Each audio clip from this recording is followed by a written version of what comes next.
Hello मेरे प्यारे बच्चों, आज मैं पुनः रमेश कुमार सुभागी देवी माध्यमिक विद्यालय इंटरमीडिएट कॉलेज इलाहाबाद महाराजगंज। आइए देखिए कक्षा 6 विषय हिंदी अध्याय 5 यानी कक्षा 6 विषय हिंदी अध्याय 5 जो है मेरी माँ। ठीक, इसके लिखे कौन है? राम प्रसाद बिस्मिल। यानी राम प्रसाद बिस्मिल को आप जानते ही हैं कि यह भारत के अमर क्रांतिकारियों में से श्री राम प्रसाद बिस्मिल का नाम विशेष रूप से क्या है? उल्लेखनीय है। ठीक, तो उन्होंने ही लिखे हैं कौन? मेरी माँ। ठीक, यानी प्रस्तुत पाठ में अमर शहीद यानी राम प्रसाद बिस्मिल ने अपनी माँ के प्रति श्रद्धा भक्ति व्यक्त की है। यानी राम प्रसाद बिस्मिल जो हैं अपनी माँ के प्रति श्रद्धा भक्ति व्यक्त की है। तो आइए देखिए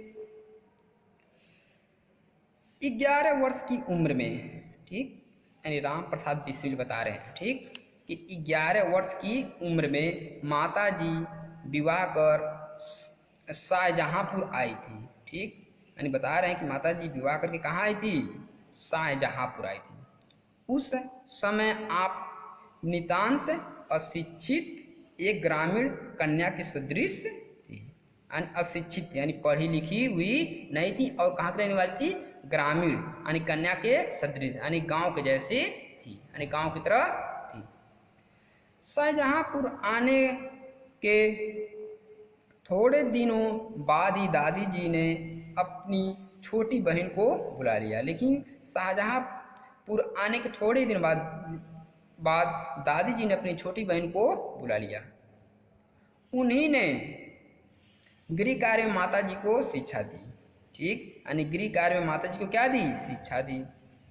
थोड़े ही दिनों में माता जी ने सब गृह कार्य को समझ लिया। यानी थोड़े ही दिनों में माता जी ने घर का सब कार्य को समझ गया और भोजन आदि का ठीक प्रबंध करने लगी। मतलब जो भोजन था वो ठीक से अब प्रबंध करने लगी।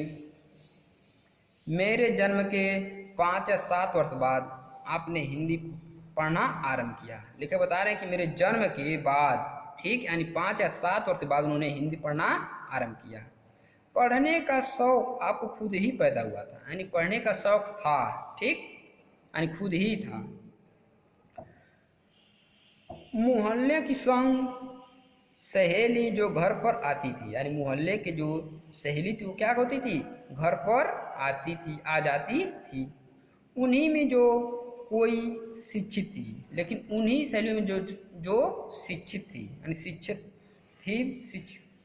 माता जी उनसे अक्षर बोध कराती है। यानी माता जी क्या कराती है? उनसे अक्षर बोध मतलब अक्षर सीखती। इसी प्रकार घर का सब काम कर चुकने के बाद, यानी घर का सब काम करने के बाद जो कुछ समय मिल जाता उसमें पढ़ना लिखना करती। ठीक, यानी घर का सब कुछ कार्य करने के बाद जो समय मिलता था वह उसमें अपने के लिए पढ़ना लिखना करती थी। परिश्रम के फल से थोड़े दिनों में ही वे देवनागरी पुस्तकों का अवलोकन करने लगी। ठीक, यानी थोड़े ही दिनों में, यानी परिश्रम करने की वजह से देवनागरी के पुस्तकों को अवलोकन थोड़े दिन में क्या करने लगी। मेरी बहनों को छोटी आय में माता जी ही उन्हें शिक्षा दिया करती थी। ठीक, यानी छोटी ही आय में माता जी क्या करती थी? उन्हें भी शिक्षा दिया करती थी। जब से मैंने आर्य समाज में प्रवेश किया, लेके बता रहे हैं राम प्रसाद बिस्मिल कि जब मैंने आर्य समाज में प्रवेश किया तब से माता जी से खूब वार्तालाप होता था। यानी लिखे बता रहे हैं, यानी राम प्रसाद बिस्मिल जब मैं आर्य समाज में प्रवेश किया तभी से माता जी से को बातचीत होती। उस समय की अपेक्षा अब आपके विचार भी कुछ उदार हो गए।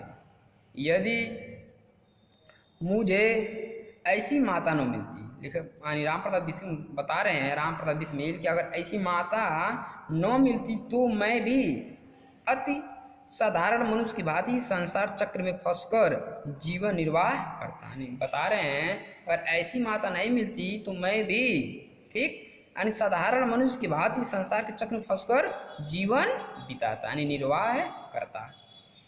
शिक्षादि के अतिरिक्त क्रांतिकारी जीवन में भी आपने मेरी वह सहायता की, यानी बता रहे हैं कि शिक्षा के दिनों के अतिरिक्त भी उन्होंने क्रांतिकारी जीवन में भी मेरी वो क्या की, सहायता की। जो मेजीनी हो उनकी माता ने की थी, यथा समय में उन सारी बातों को उल्लेख करूँगा। बता रहे हैं कि जो जो भी हुआ मेरे साथ मैं उन सब बातों का उल्लेख करूँगा और बताऊँगा।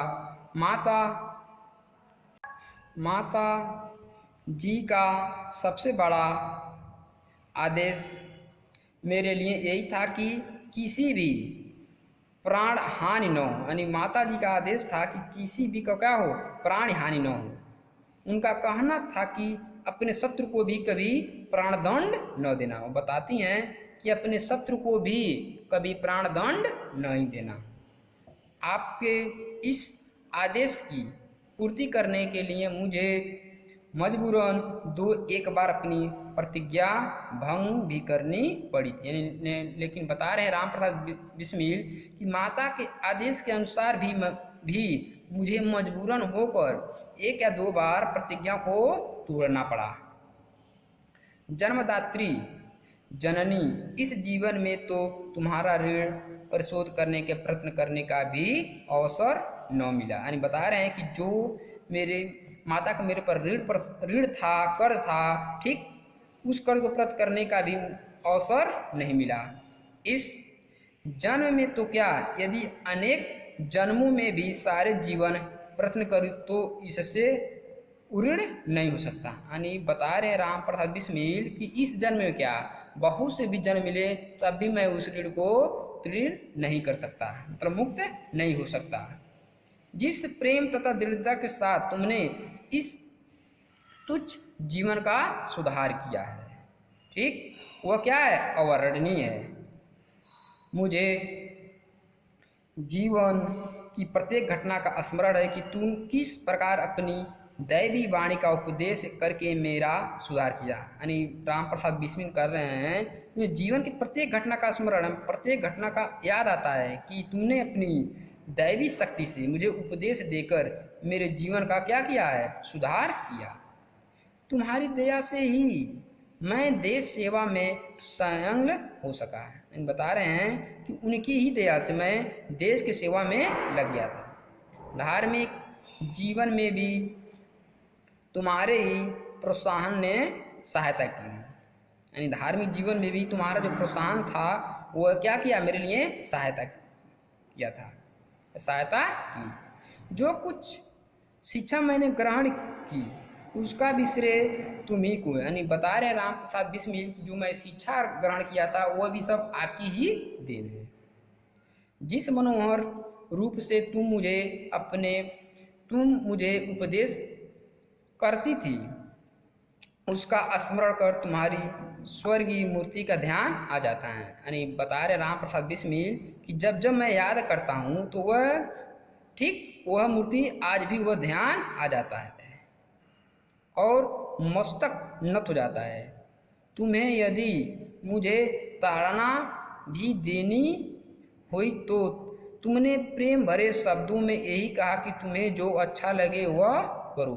यानी राम प्रसाद बिस्मिल कह रहे हैं कि मेरी माता गुस्से में भी यानी जो भी प्रार्थना देती थी, लेकिन वह बाद में यही कहती कि जो भी तुम करो, ठीक, जो तुम्हें अच्छा लगे वह करो, किंतु ऐसा करना ठीक नहीं, इसका परिणाम अच्छा न हो। लेकिन वो बता रहे हैं कि जो बताती थी लेकिन मुझे समझ में आ जाता था कि ऐसा काम करना बिल्कुल अच्छा नहीं होगा। जीवनदात्री आत्मिक, धार्मिक तथा सामाजिक उन्नति में तुम्ही मेरी सदैव सहायता रही। यानी राम प्रसाद बिस्मिल बता रहे हैं कि वह धार्मिक और सामाजिक चीज़ों में भी क्या की, तुम्ही मेरी हमेशा के लिए सहायता की। जन्मांतर परमात्मा ऐसे ही माता दे, यही अच्छा है। यानी राम प्रसाद बिस्मिल कह रहे हैं कि हमेशा जन्मांतर में के समय यानी जन्म जन्मांतर के समय परमात्मा यानी ईश्वर ही ऐसे ही माता दें, यही मेरी इच्छा है। किनकी? राम प्रसाद बिस्मिल की। महान से महान संकट में भी तुमने मुझे अधीर न होने दिया, यानी बता रहे हैं राम प्रसाद बिस्मिल कि संकट के समय में भी यानी दुख के समय में भी तुमने मुझे कभी अधीर नहीं होने दिया। सदैव अपनी प्रेम भरी वाणी को सुनाते हुए मुझे सांत्वना देती रही, मतलब हमेशा मुझे ठीक प्रेम भरी वाणी में ही सुनाती रही और सांत्वना देती रही, यानी विश्वास यानी दिलासा हमेशा देती रही। तुम्हारी दया की छाया में मैंने अपने जीवन भर में कोई कष्ट न अनुभव किया, यानी बता रहे हैं राम प्रसाद बिस्मिल कि आज उन्हीं की देन है, ठीक उन्हीं की छाया में मैंने जीवन में कभी भी कष्ट का अनुभव नहीं किया। इस संसार में मेरी किसी भी भोग विलासता ऐश्वर्य की इच्छा केवल एक तृष्णा है। इनकी? राम प्रसाद बिस्मिल की। वह यह है कि एक बार श्रद्धापूर्वक तुम्हारे चरणों की सेवा करके अपने जीवन को सफल बना लेता है, यानी बता रहे राम प्रसाद बिस्मिल कि मैं श्रद्धापूर्वक एक बार श्रद्धापूर्वक तुम्हारे चरणों की सेवा करके अपने जीवन को सफल बना लेता है, किंतु यह इच्छा पूर्ण होती नहीं दिखाई देती है। लेकिन बता रहे हैं कि यह इच्छा पूर्ण दिखाई नहीं देती है, पूर्ण दिखाई हुई नहीं देती है, और तुम्हें मेरी मृत्यु का दुखद समाचार सुनाया जाएगा। ठीक? माँ मुझे विश्वास है, यानी कौन बता रहे हैं? राम प्रसाद बिस्मिल। किसको बता रहे हैं? अपनी माँ को, कि माँ मुझे विश्वास है तुम यह समझकर धैर्य धारण करोगी कि तुम्हारा पुत्र माताओं की माता, ठीक, यानी तुम्हारा पुत्र माताओं की माता भारत माता की सेवा में अपने जीवन को बलवेदी की भेंट कर गया है, यानी बता रहे हैं कि मुझे विश्वास है कि तुम ये समझ गए होगी, ठीक, और धैर्य धारण भी करोगी कि तुम्हारा जो वीर पुत्र है, ठीक, माताओं का माता यानी भारत माता की सेवा में अपना जीवन क्या कर गया है? बलवेदी को भेंट कर गया है, मतलब बलवेदी पर चढ़ गया, यानी वीर गति को हो गया है, और उसने तुम्हारे कुल को कलंकित नहीं किया। अपनी प्रतिज्ञा में दृढ़ रहा। जब स्वाधीन भारत का इतिहास लिखा जाएगा, यानी जब स्वाधीन भारत का क्या होगा? इतिहास लिखा जाएगा, तो उसके किसी पृष्ठ पर उज्जवल अक्षरों में तुम्हारा भी नाम लिखा जाएगा। गुरु गोविंद सिंह जी की धर्मपत्नी ने जब अपने पुत्रों की मृत्यु का संवाद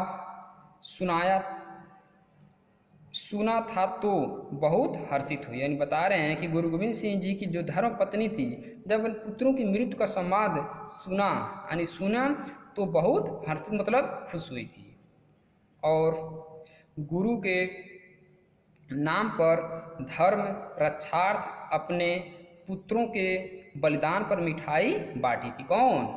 गुरु गोविंद सिंह की धर्मपत्नी। किस खुशी पर? कि उनका बेटा वीरगति हुआ है, वीरगति को प्राप्त यानी बलिदान हुआ, उस खुशी पर उन्होंने क्या की थी? मिठाई बांटी थी। कौन?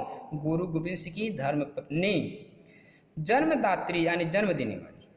वर दो कि अंतिम समय भी मेरा हृदय किसी प्रकार विचलित न हो, मतलब अंतिम समय में भी मैं किसी प्रकार से विचलित न हूँ, और तुम्हारे चरण कमलों को प्रणाम कर, यानी तुम्हारे चरणों को प्रणाम कर मैं परमात्मा का स्मरण करता हुआ शरीर त्याग करूँ। ठीक, मतलब मैं अंतिम समय में परमात्मा का याद करके अपने शरीर को क्या करूँ?